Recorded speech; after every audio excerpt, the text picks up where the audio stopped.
Hi hello నమస్తే అండి. మీరు చూస్తున్నారు సిఆర్కే వీడియోస్ 16. ఈరోజు వీడియోలో మనం మొలకల చెరువుకు సంబంధించి టమాటా ధరలు ఏ విధంగా ఉన్నాయి, ఏమి ఎట్లా ఈ వీడియోలో తెలుసుకుందాం. ఇంకా ఈరోజు 22వ తారీఖు జూన్ నెల 2025 ఆదివారం. మొలకల చెరువుల ధరలు చూసుకుంటే ఇవాళ నిన్నటితో పోలిస్తే బలంగానే పెరిగాయండి. ఇంకా ఈరోజు సెకండ్స్ రకం తీసుకుంటే ముందుగా 280 నుంచి 380 వరకు సెకండ్స్ అయితే నడుస్తున్నాయండి. ఇంకా ఈరోజు ఫస్ట్ క్వాలిటీలు అన్నీ కూడా 380 పై నుంచి 400, 450, 460 వరకు ఫస్ట్ క్వాలిటీలు అయితే నడుస్తున్నాయి.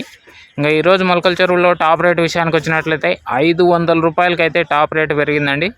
ఇది మొలకల చెరువుకు సంబంధించి టమాటా ధరల వివరాలు. 500 టుడే టాప్ మొలకల చెరువు. ఏదన్నా పెరిగితే కనుక కామెంట్లో కానీ టైటిల్లో కానీ ఇస్తాను. అంగళ్ళలో కూడా భారీగానే పెరిగాయి, ఆ వీడియో కూడా పెట్టాను, చూడకన్నా ఉంటే వెళ్ళి చూడండి. ఈ వీడియో ఎంతవరకు చూసినా మీ అందరికీ చాలా థ్యాంక్స్. మళ్ళీ వీడియోలో మళ్ళీ కలుద్దాం. Thank you and